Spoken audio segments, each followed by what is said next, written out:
আপনি কি জানেন রথের চূড়ায় থাকা পতাকাটি শুধু একটি কাপড় নয়, এটি আসলে কিসের প্রতীক?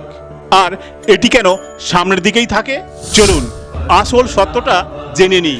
সনাতন ধর্মে রথ হলো শরীরের প্রতীক, আর রথের ওপরে থাকা পতাকাটি হলো বিজয় ধ্বজ। এটি ঘোষণা করে যে রথী নিজেই নিজের ইন্দ্রিয়কে জয় করেছেন।